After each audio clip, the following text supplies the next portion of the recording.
Witam wszystkich serdecznie.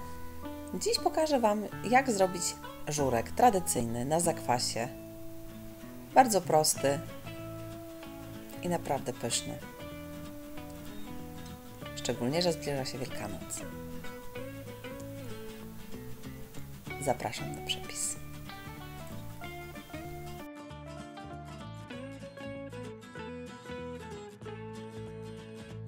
Przygotujemy zakwas na żur.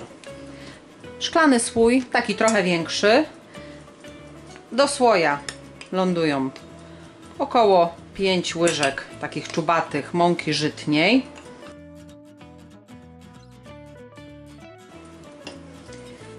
Około 500 ml wody przegotowanej i wystudzonej.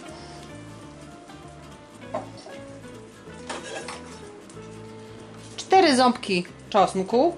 Ja je sobie tylko nożem troszkę rozgniotę. 3 liście laurowe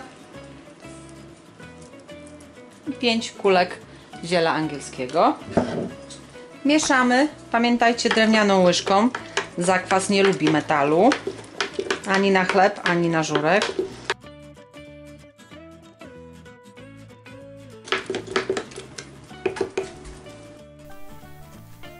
Tak przygotowany zakwas nakrywamy ściereczką lub gazą i odstawiamy w temperaturze pokojowej na około 7-8 dni. Po tym czasie będzie już gotowy. Pamiętajcie, żeby raz dziennie przemieszać go, najlepiej drewnianą łyżką. Mój zakwas stał 7 dni. Zamieszam go teraz dokładnie z mąką i przecedzę na sitku. Mogę go od razu użyć do żurku lub zakręcić i wstawić do lodówki. W lodówce możemy przechowywać do 2 tygodni. Zaczynamy przygotowanie naszego żurku. W garnku przygotowałam sobie warzywa jak na rosół.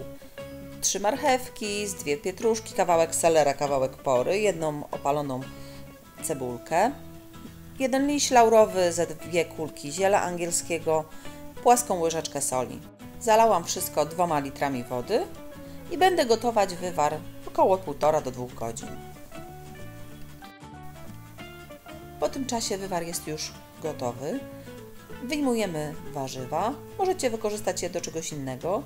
Ja lubię marchewkę zostawić sobie i później na koniec wkroić ją do żurku. W razie potrzeby dolewamy jeszcze około pół litra wody, bo na pewno się troszkę jej wygotowało. I jak się zagrzeje już z tą dolaną wodą, wrzucamy 4-5 kiełbasek białych, surowych.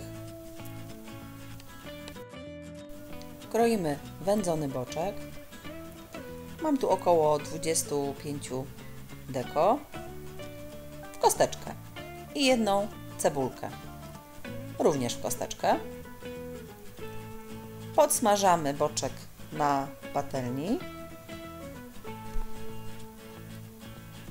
i jak się podrumieni, dodajemy również cebulkę i jeszcze chwilę wszystko razem przesmażamy.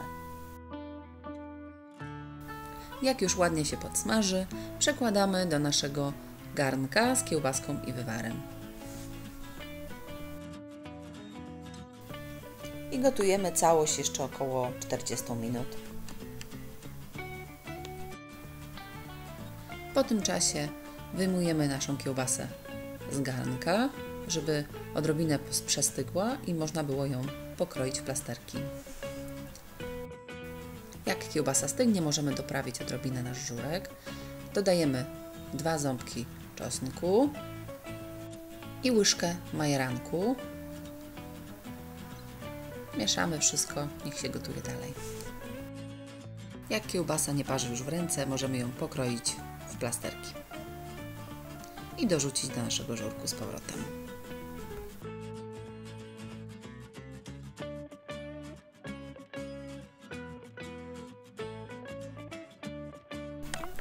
Dodaję 1 pokrojoną w plasterki marchewkę, którą gotowałam wcześniej w wywarze i dolewamy nasz zakwas. Oczywiście przemieszajcie go razem z mąką i dolewajcie po trochę.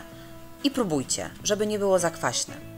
Ja na mój żurek użyłam około 250 ml zakwasu, ale czasem pójdzie nawet 500 ml. Musicie próbować, zależy jak mocno ukisicie zakwas. Dodajemy również łyżkę chrzanu. Gotujemy nasz żurek jeszcze przez kilka minut. Mieszamy od czasu do czasu, żeby nic nam do dna nie przywarło. Po tych kilku minutach nasz żurek się porządnie zagotuje, zacznie robić się odrobinę gęstszy.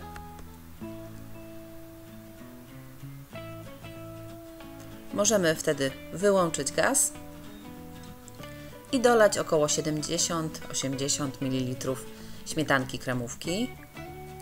Mieszamy i doprawiamy jeszcze ewentualnie do smaku solą, pieprzem. Jak lubicie, możecie dodać trochę magii.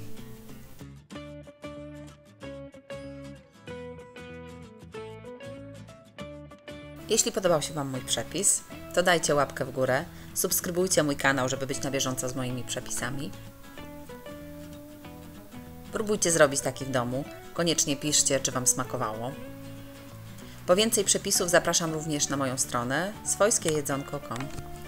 Do usłyszenia!